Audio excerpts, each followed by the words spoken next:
We're Ryan and Abby, and this is Lost Among Locals. When our big year-long Europe trip got canceled due to the COVID, we decided to take our little Hyundai Carmen and head out west across the vast United States. And today we're in Salt Lake City.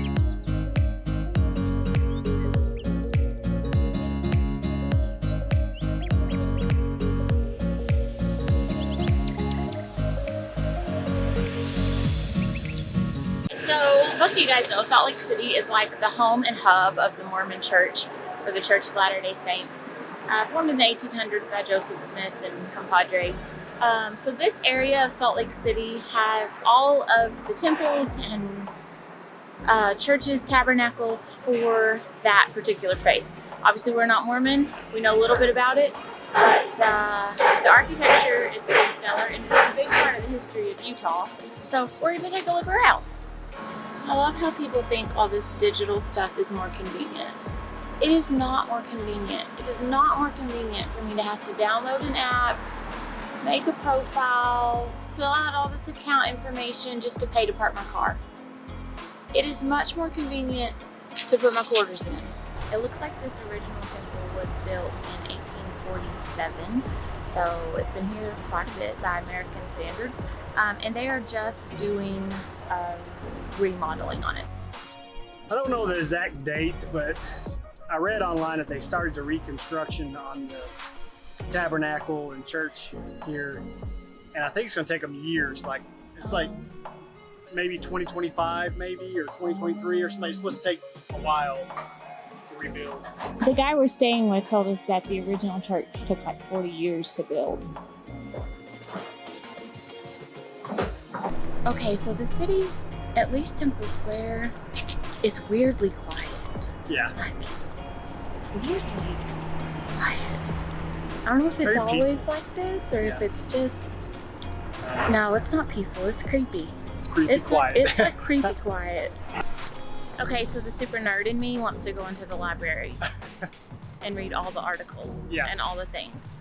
But I know if I go in there, I'll be in there for like 12 days. Yeah, but you don't have time. While we don't share the Mormon beliefs, I am interested in the history. And I know going in the library would be a bad idea. Pretty little green oasis in the middle of a really kind of square and bare city area. We're on the hunt for coffee. We're trying to find 3 pints. Because I ran out of coffee like 2 or 3 days ago. And somebody still hasn't bought me any more. I mean, I'm really excited because you saw a trolley. I love trolleys and trains. Anything that runs on the track.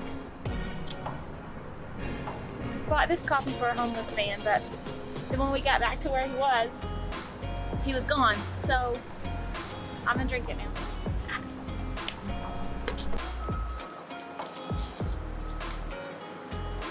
Well, the homeless man saved me from spending money at H&M, I suppose. Went to get him food and coffee, and we got lost trying to get him food because we had to like go around the block 3 times to find a place to eat. By the time we got back, he left. He probably thought we stood him up. Sorry, dude. And so I gave his cheeseburger to somebody else. Now I'm gonna drink his coffee. But now it's time to get to our lunch date, so it did keep me from going into H&M and blowing lots of money. So I'll take coffee from pretty much anywhere other than Starbucks. It's my least favorite. So, but I must say this place was very disappointing. It was super expensive. Both of our drinks were halfway filled, and it was cold. And it was really expensive. I think this one with the spires is the original church. It said something about it being from the 1800s, smaller tabernacle. They're meeting a couple, Martell and Mel, that we met the other day at Canyonlands for lunch. Martell used to live in Salt Lake City, so he kind of knows some of the local goodies, and he's taking us to this really exciting place for lunch, so I'm excited to share it with y'all. I cannot figure out where this is dripping from, but it's dripping all over. So it turns out we really didn't even make it into Temple Square. We kind of went all the way around it and saw everything from the back side and front side, and never really made it in Temple Square. We may try to come back and do it later, maybe. I don't know. We'll decide that. We'll see. I don't know. All right, so tell us the story. Yeah. Tell us the story. So this is Soup Kitchen. Soup Kitchen was originally a soup kitchen located here in Salt Lake City. It was just for homeless people, so it was your literal soup kitchen. And they got really popular with their food. They were serving what some would deem over too good of food for the homeless or whatever. You know, and it's like, what is that? They took it and they turned that into a business, and they started serving the public. That business blew up. Essentially, they had 3 locations now, I believe. Wow. And they take all their food, so they're only open every day from about 10:30 to 1:30 p.m. This location is actually open till 3:30 p.m. They take all their food, and whatever they don't sell, they give away to the homeless, and it's usually more than half their make for the day. Wow. And so, in addition to that, most of their profits, or a good portion of the profits, actually goes to the homeless as well. The homeless community here in Salt Lake is really well known for building houses for their homeless, and really just managing them well as a part of the church and everything that they do there. So it's kind of a thing. But yeah, they got the best soups of the days ever, and I like it. It's just really original. It's not much to look at, and it's everything to taste, you know? Awesome. Let's go taste it.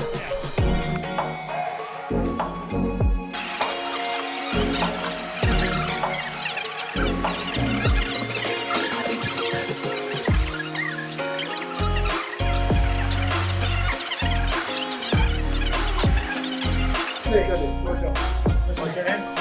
Martel. Melody. Okay. Abby. Abby. Ryan. Ryan. Yeah. Call her the Abster. He's Jumping Ryan. around, huh? Yep. What part of Texas are y'all from? We're from Arkansas. Yep. That part of Texas. That part of Texas. That part.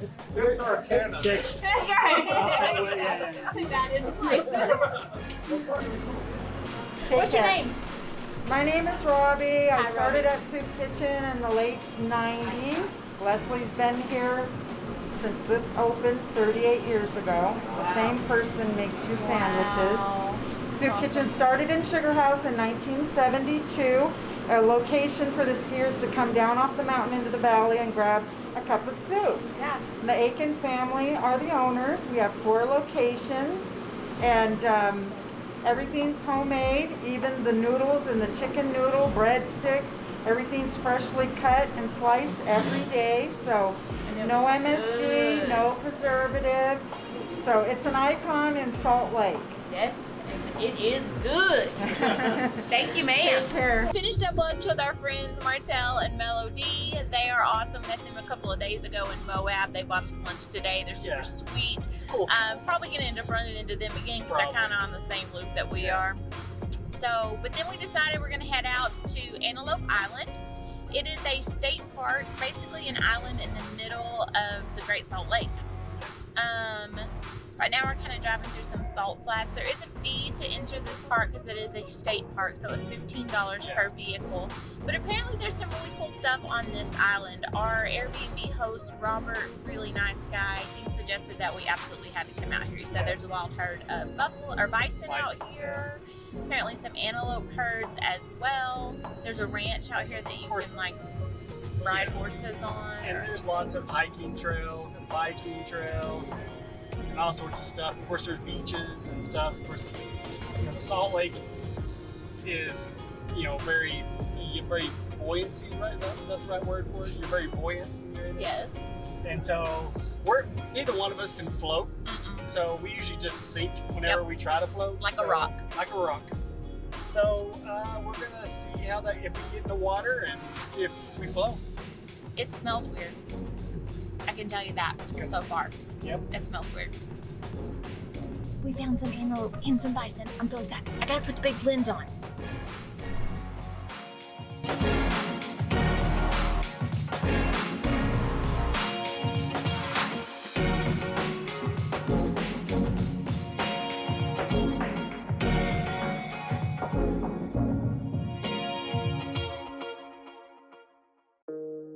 Ryan just got so excited about this buffalo herd that he about ran over these people to get to them.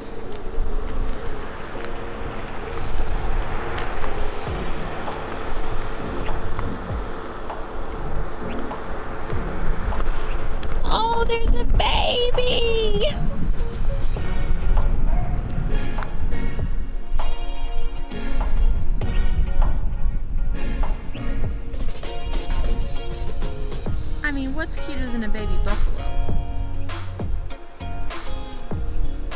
nothing. Well, we found Big Papa. He is massive. That dude is huge. Hey, Big Daddy. Like, we're still pretty far away, and he looks big. I can only imagine being down there level with him, how big he probably is. That's a bad mamma jamma right there. He's the, oh, there comes another friend. He's a big boy too. So our handy dandy park guide tells us that this is the largest island in the largest lake west of the Mississippi, and also one of the saltiest lakes in the world. So we're gonna go down to Fielding Gar Ranch. Apparently there was no permanent settlement on this island for like thousands of years. People lived here like 6,000 years ago or something. But then in 1848, some dude named Gar Fielding came and made a ranch. And now you can go tour it and like see what it was like to live on a random island in the middle of Salty Lake in the 1840s. So that's what we're gonna do. Alright guys, so we made it down to the old homestead, Fielding Gar Ranch. So we're gonna go and see how authentic it is, what's going on. Yeah. Ryan's already noticed that he doesn't think they had solar panels No. in the 1840s. I don't think so. Negative Nancy.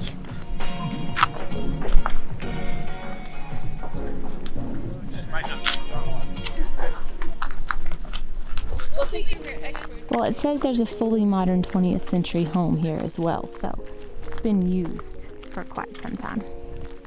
Everything from an 1840s homestead to a fully modern home, it says.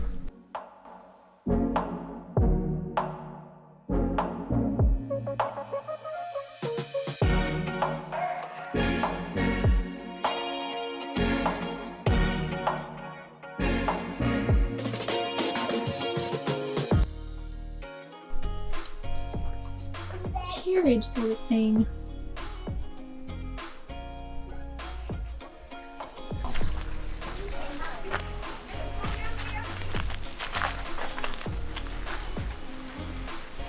Cool. It's really cute. I kind of want one. Carmen could totally pull one of those. The original Airstream. Airstream Edition 1. This is wages from the 1940s. $150 a month for the ranch hand, $175 for the sheep shearer, and $200 for the foreman.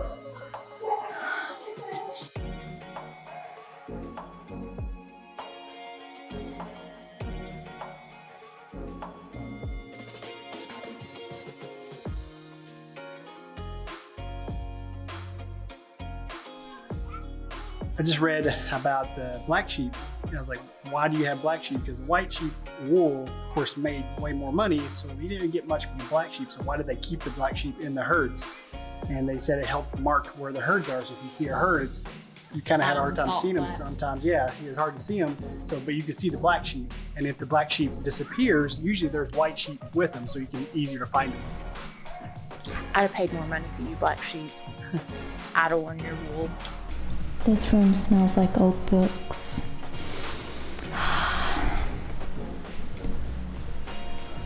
Monopoly. Staple for centuries. Okay, I want this pink washing machine. It's probably not that efficient, but it's super cute. I mean, I get you, Mr. Fielding Gar. I'd built my ranch right here too, if I were so inclined to build a ranch. Well, the ranch was a fun little place if you're interested in history. Not a lot to see here. You can tour it in 10 minutes or so. Yeah. But there is a big picnic ground area, and it looks like for some part it's still like a working ranch. Like there's still people on equipment out there doing some stuff. I haven't seen any sheep, so I don't think they shear sheep anymore, but they do something. This big guy's a loner. He's hanging out by himself, all alone on this hillside. Come down a little well-marked trail. Looks like you might take a lot. He looks like he might be an old fella.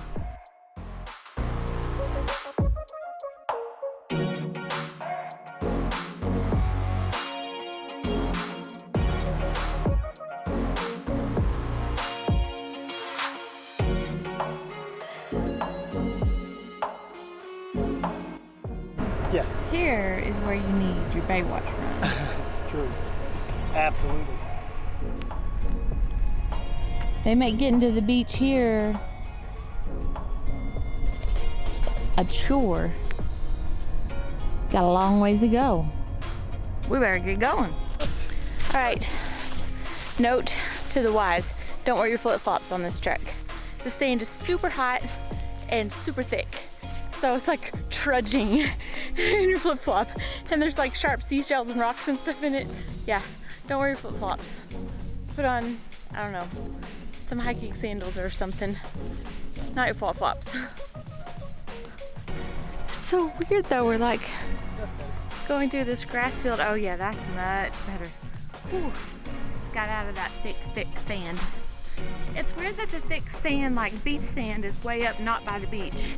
And then you go through this like tundra area.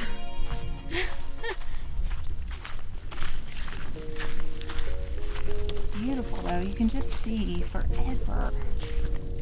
Amazing. So, I have a feeling we're about to find out if you have any type of small cut, scrape, or anything real soon when we jump in the water. True. Or if it's like the Dead Sea, I think you're not supposed to shave the day of or something like that because it's supposed to burn. Oh no, I shaved my armpits today. So we'll have to see if that does anything.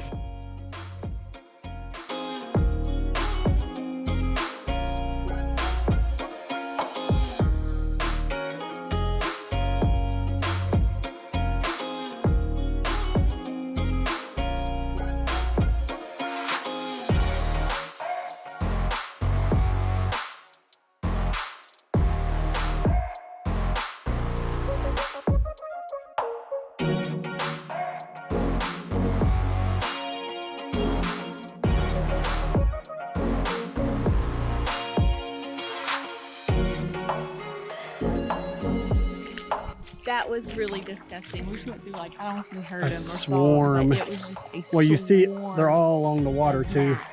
Well, I think maybe that's just dirt. Okay.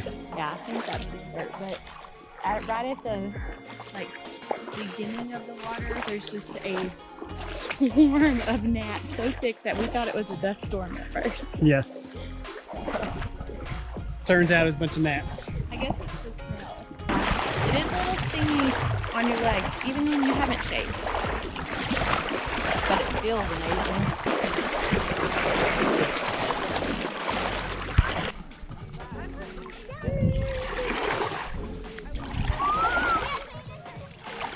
Try to get all the nastiness. Oh, there's a rock there.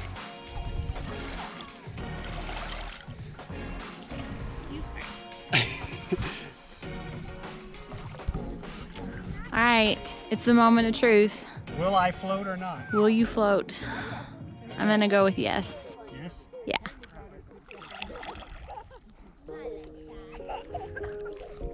Floating. Victory! Victory. Kind of. Ish. Ish. Oh. You gotta relax. You gotta lean your head back and chill. There you go. There you go. You did it. I floated. Your turn. Victory. Put your hair up. Well, it's not gonna matter. It's gonna get dirty. Well, if you put it, anyway. yeah. If you floated, surely I can float. I have a lot more fat than you do. Ooh, it's kind of cold on your belly button. Y'all, the belly button's over. I wasn't prepared for it to be cold. It wasn't cold. wasn't It's not anywhere cold. else. Maybe you found a cold pocket. It's just cold on your tongue.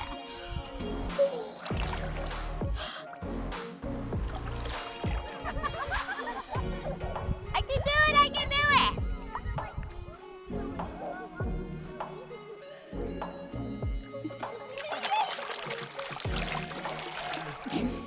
That's exciting. Dad, I think you could probably even float here. Yeah. Just.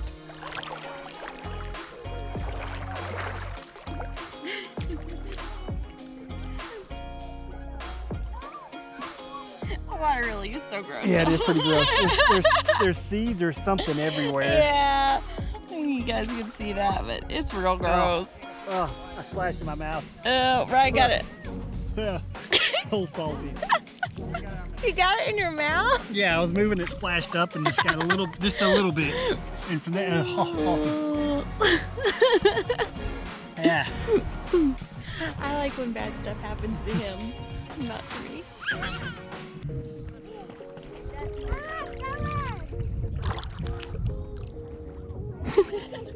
He's soaking in every moment of his ability to float here. Floaty. Another Salt Lake tip. Wear your water shoes. Just shop rocks. This little dip felt pretty dang good. The water's surprisingly warm. Yeah.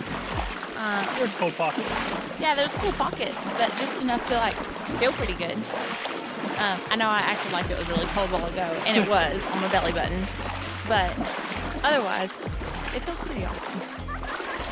And you do get over the smell pretty quickly. I don't smell it anymore, so you kind of get over that. Still, I wouldn't plan to spend all day here or anything. It's kind of like a quick check it off the list kind of thing. These people are getting chased by the gnat swarms. They are running away from They are running away. They didn't make it past the gnats. See? Oh, see, there they go. They go. Can you see them?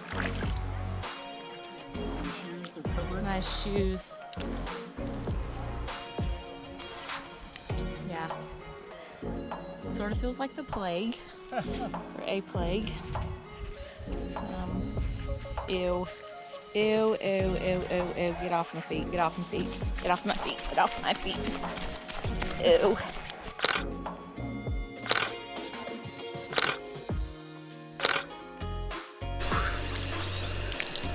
Does that wake you up? Is it cold? Uh-huh. Oh. You get that salt off. Oh my goodness, that's cold. It's not warming. We finished off the night with dinner with our amazing host and spent the next day exploring the weirdly beautiful Bonneville Salt Flats on our way to Nevada and beautiful Lake Tahoe. It was one of our favorite stops on this whole trip. So make sure you go and hit that subscribe button, ring the bell so you don't miss our next vlog.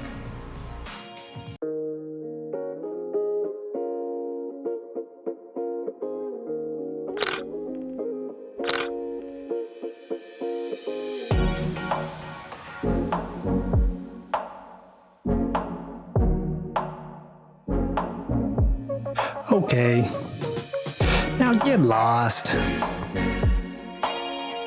Alright, we have now recorded this segment twice because I'm really cool. First time didn't even turn the camera on. Second time just recorded but it didn't take. So here we go for a third time recording this segment. Yes.